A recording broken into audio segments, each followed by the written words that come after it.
Conditional content is a way to send only relevant information to your contacts. Depending on the information you have on your contacts, you could write 3 articles: food, sport, and technology. Using conditions such as interests, lifestyle, job, and where they shop, the article or articles most relevant to them will be displayed, whereas anything that doesn't match their details will be excluded. Add as many conditions as you like to nearly anything in your email, including text, color, images, and even links. There are 2 ways to access the conditional content options from the drag and drop wizard, either through the settings tab of a component or through the toolbar editor.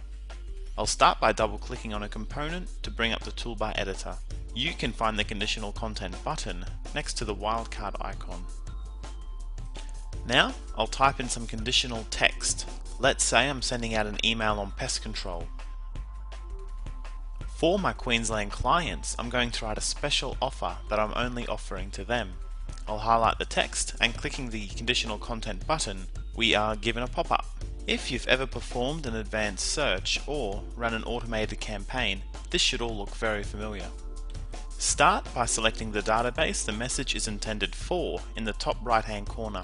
This will ensure the database fields you're using for conditions are the right ones.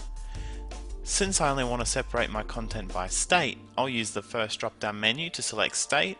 I'll set the second drop-down box to is exactly, and in the third, I'll mark the Queensland checkbox.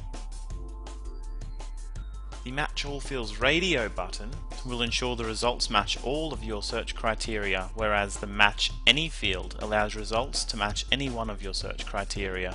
And hit OK. This text will only appear for contacts from Queensland in my database. I'll type another message, this time for a special offer only available in New South Wales. Again, I'll highlight the selection and click the conditional content button. My condition this time will be state is exactly New South Wales, and click OK. You can see my text has a zebra pattern across it, and this tells me that it now is conditional content.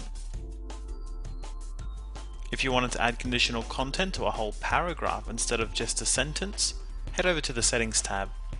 By starting a new email and clicking on a component, I can go down to the Conditional Content drop-down menu and click Add Condition. I'll get the same pop-up box as before. I can add a condition and click OK. You should now have 2 options, Default and Your First Condition. By marking the radio button, you can change the content in that component and it will be associated with that condition.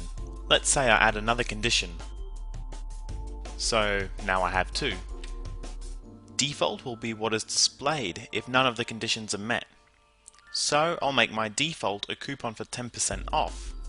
So any of my customers who aren't in Queensland or New South Wales will get the 10% off coupon. If I click the radio button for customers in Queensland, the text will change to what was previously written. So I'll just leave what I want my Queensland customers to see, and I'll do the same for my New South Wales customers. You can clearly see we can change the text within components, and we can even apply this to multiple components with multiple conditions to really target your customers. Now, every time I click a radio button, I can see what text will be displayed when that condition is met. Conditional content can be a little bit tricky, and I strongly recommend testing it thoroughly. Start by using the preview pane and make sure your conditional content appears correctly.